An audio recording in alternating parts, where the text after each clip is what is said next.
Today I'm going to be showing you guys how you can actually get rich here in Bee Swarm Simulator using Beesmas. Now of course this is going to be targeted towards the early and mid-game players because if you're endgame you can literally get rich by doing anything.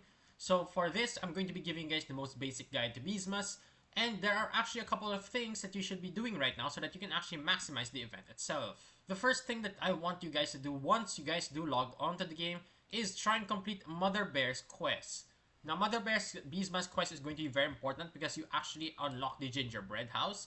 And every 2 hours, when you press check inside the gingerbread house, you are going to get 1 gingerbread. So that's going to be 1 gingerbread every 2 hours, which means in a singular day, in 24 hours, you should be able to get 12 of them. Now, do keep in mind that this only works if you are in the game. So if you do log out of the game, the timer does actually stop, which is honestly very dumb and annoying. One thing to take note of is that all of these bears, when you complete their quest, they actually give you gingerbread bears. So that is something that you really want to do. You want to try and complete all of them. But of course, like I said, you want to try and focus on mother bears first. And then the next one that I want you guys to focus on, which I haven't even done myself yet, is going to be panda bear here. As you can see, I still haven't killed the vicious bees yet. But when you do actually complete a panda bear's quest, you unlock the snowman. And when you have the snow bear actually here, you have a very good source of farming for the snowflakes, which is why I highly recommend going for mother bears and panda bears quest really quick, because snowflakes and gingerbread bears are actually how you get rich. From Bee Bear's catalog, you have so many items that you can actually buy. It's insane. It's very good. And alongside that, you can try to complete Brown Bear's quest really fast as well, because he does occasionally give you really good stuff from the stockings, and his quest is actually going to be very simple. Then the next person's quest that I actually want you to do is going to be Bucko Bees. Now Bucko Bee is going to be very important here because Bucko Bee actually unlocks the snowflake generator. So just like the panda bear, you actually have another source of the snowflakes farm. So Bucko Bee and panda bear both do give you a ton of snowflakes. And if you guys didn't already know, if you guys give all of the presents, you actually have some of these ones in the map. So let's say I give 3 of my presents away. I haven't even done yet. So let's just show you guys where is the present. Okay, right here. Once you give these presents away, you can actually unlock these presents themselves, which are spread across the map for 3, 4, 5, and so on. So that is something you should also be focusing on here. Don't you guys worry, I am going to be showing you guys how to actually get a ton of other gingerbreads as well. Next up, I want you guys is to complete the Science Bear. Now, Science Bear is going to be super easy, but once you actually have this up, you're going to be getting those star tokens, which will basically give you 2 times, 3 times, 4 times the tokens that you would actually get. And by tokens, I actually mean honey. Basically, it's just a very easy way for you to actually farm up a ton of cash if you are going to complete Science Bear's quest. And if you guys are wondering what are fireflies for the quest, basically it only comes every nighttime. These yellow things that you see flying down are going to be fireflies.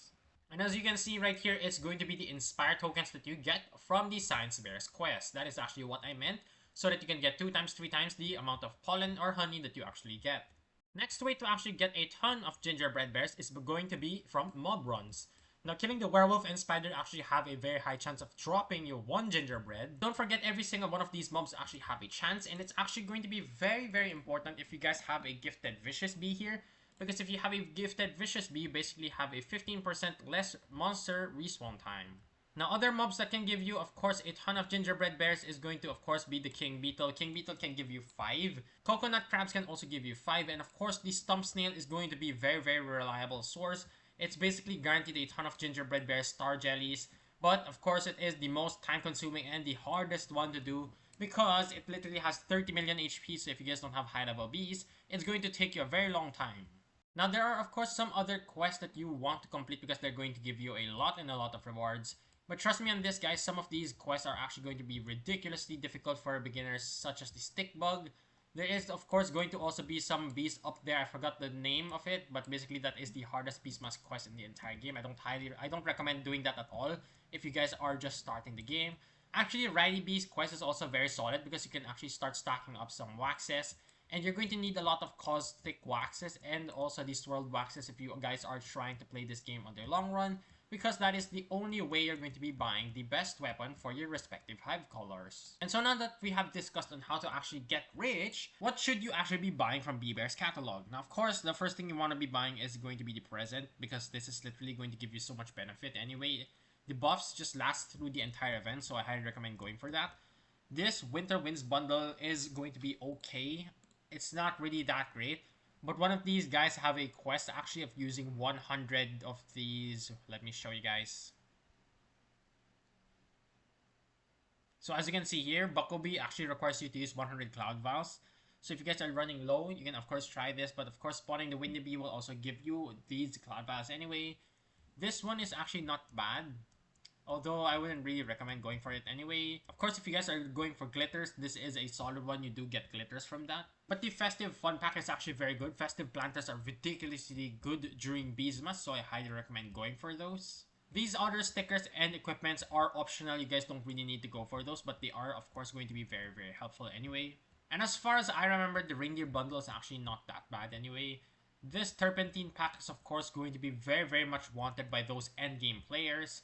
Silver Egg, Gold Egg, Diamond Egg, please do not buy this unless you somehow wasted it and you don't have a Diamond Mask yet, then sure.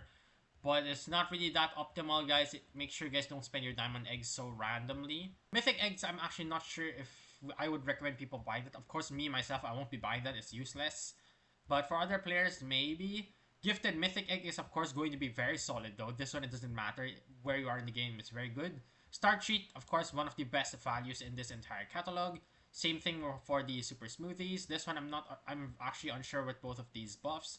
But they're probably going to be quite useful anyway since they're only obtainable during Beesmas. There are also some other limited buffs that you can actually get during Beesmas, one of them being the Festive Nymph Blessings. Now earlier in the video, you could see that I was actually destroying the stick bug because on it randomly spawned it. It's probably just a random event that happens once in a while. We did kill off some Festive Nymphs, and as you can see here, we have it stacked up to 10. I'm not sure if that's actually the cap, I completely forgot already. But from that buff alone, we actually get a decent amount of buffs. We have a 1.1% honey per pollen. We have a few bee attacks, a few capacity, but the instant conversion is actually going to be super useful. And as you can see, it's actually going to be running for hours. So I highly recommend actually going for the stick bugs for some extra buffs. Now, if you guys also didn't know, if you actually use a snowflake, this will stack up to 100%, I believe. As you can see, we actually have a ton of buffs here, especially the capacity is very helpful. But we also do get a ton of extra money and even convert rates at the hive, which I do highly recommend people trying to get, especially if you already have everything purchased here in Beesmas. And it's actually going to be super cool because this Beesmas we actually have, I think it was 90 days. Although I did start quite late. But it doesn't matter, guys. You still have a lot of time to actually stock up your resources so that you can purchase some items here in the shop. Now, during this time, we also have the ability to get Festive Beans. Now, this also does give you a special buff. I'm not too sure. I completely forgot already what the buff is.